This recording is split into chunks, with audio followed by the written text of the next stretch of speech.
The Final Solution, or the Final Solution to the Jewish Question, German, Endlösung der Judenfrage, was a Nazi plan for the genocide of Jews during World War II.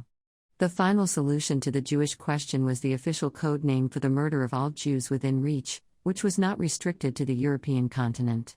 This policy of deliberate and systematic genocide starting across German-occupied Europe was formulated in procedural and geopolitical terms by Nazi leadership in January 1942 at the Wannsee Conference held near Berlin, and culminated in the Holocaust, which saw the murder of 90% of Polish Jews, and two-thirds of the Jewish population of Europe. The nature and timing of the decisions that led to the final solution is an intensely researched and debated aspect of the Holocaust. The program evolved during the first 25 months of war, leading to the attempt at murdering every last Jew in the German grasp.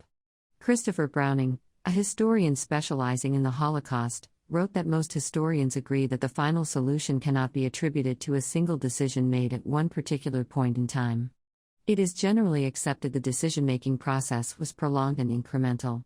In 1940, following the fall of France, Adolf Eichmann devised the Madagascar plan to move Europe's Jewish population to the French colony, but the plan was abandoned for logistical reasons, mainly a naval blockade. There were also preliminary plans to deport Jews to Palestine and Siberia. In 1941, Raoul Hilberg wrote that in the first phase of the mass murder of Jews, the mobile killing units began to pursue their victims across occupied eastern territories. In the second phase, stretching across all of German-occupied Europe, the Jewish victims were sent on death trains to centralized extermination camps built for the purpose of systematic murder of Jews. Historians disagree as to when and how the Nazi leadership decided that the European Jews should be exterminated. The controversy is commonly described as the functionalism versus intentionalism debate, which began in the 1960s and subsided 30 years later. In the 1990s, the attention of mainstream historians moved away from the question of top executive orders triggering the Holocaust and focused on factors that were overlooked earlier, such as personal initiative and ingenuity of countless functionaries in charge of the killing fields. No written evidence of Hitler ordering the final solution has ever been found to serve as a smoking gun, and therefore, this one particular question remains unanswered. Hitler made numerous predictions regarding the Holocaust of the Jews of Europe prior to the beginning of World War II. During a speech given on January 30, 1939, on the 6th anniversary of his accession to power, Hitler said, "Today I will once more be a prophet. If the international Jewish financiers in and outside Europe should succeed in plunging the nations once more into a world war, then the result will not be the Bolshevization of the earth, and thus the victory of Jewry, but the annihilation of the Jewish race in Europe." Raoul Hilberg, in his book The Destruction of the European Jews, was the first historian to systematically document and analyze the Nazi project to murder every Jew in Europe. The book was initially published in 1961 and issued in an enlarged version in 1985. Hilberg's analysis of the steps that led to the destruction of European Jews revealed that it was an administrative process carried out by bureaucrats in a network of offices spanning a continent. Hilberg divides this bureaucracy into four components or hierarchies: the Nazi Party, the civil service, industry, and the Wehrmacht armed forces, but their cooperation is viewed as so complete that we may truly speak of their fusion into a machinery of destruction. For Hilberg, the key stages in the destruction process were definition and registration of the Jews, expropriation of property, concentration into ghettos and camps, and, finally, annihilation. Hilberg gives an estimate of 5.1 million as the total number of Jews murdered.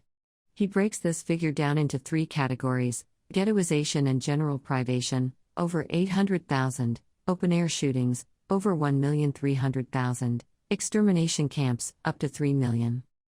With respect to the functionalism versus intentionalism debate about a master plan for the final solution, or the lack thereof, Hilberg posits what has been described as a kind of structural determinism. Hilberg argues that a destruction process has an inherent pattern and the sequence of steps in a destruction process is thus determined. If a bureaucracy is motivated to inflict maximum damage upon a group of people, it is inevitable that a bureaucracy, no matter how decentralized its apparatus or how unplanned its activities, should push its victims through these stages, culminating in their annihilation.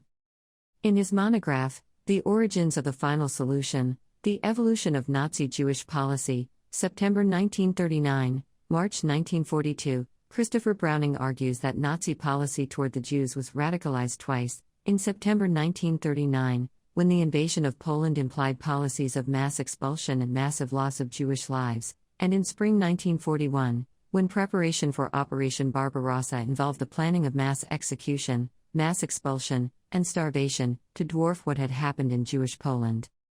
Browning believes that the final solution as it is now understood, the systematic attempt to murder every last Jew within the German grasp, 5, took shape during a 5-week period, from 18 September to October 25, 1941. During this time, the sites of the first extermination camps were selected, different methods of murder were tested, Jewish emigration was forbidden, and 11 transports departed for Łódź as a temporary holding station. Of this period, Browning writes, the vision of the final solution had crystallized in the minds of the Nazi leadership, and was being turned into reality. 5. This was the peak of Nazi victories against the Soviet Army on the Eastern Front, and, according to Browning, the stunning series of German victories led to both an expectation that the war would soon be won, and the planning of the final destruction of the Jewish Bolshevik enemy.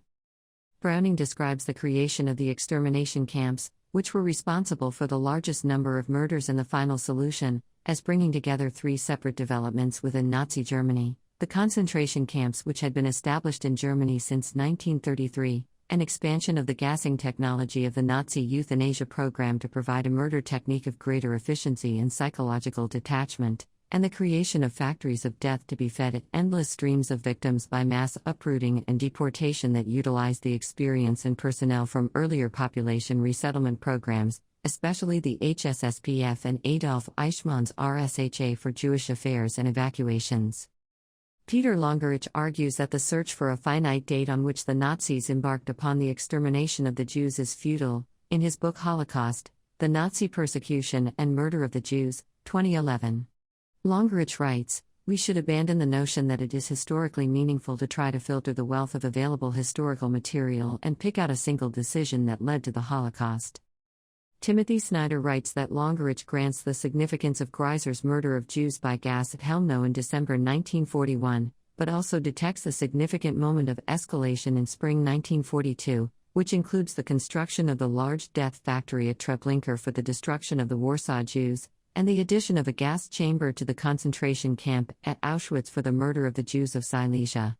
Longerich suggests that it was only in the summer of 1942 that mass killing was finally understood as the realization of the final solution, rather than as an extensively violent preliminary to some later program of slave labor and deportation to the lands of a conquered USSR. For Longerich, to see mass murder as the final solution was an acknowledgement by the Nazi leadership that there would not be a German military victory over the USSR in the near future.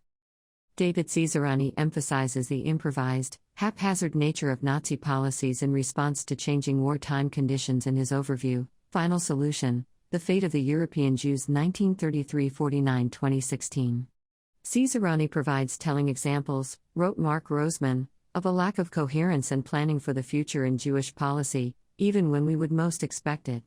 The classic instance is the invasion of Poland in 1939, when not even the most elementary consideration had been given to what should happen to Poland's Jews either in the shorter or longer term. Given that Poland was home to the largest Jewish population in the world, and that, in a couple of years, it would house the extermination camps, this is remarkable.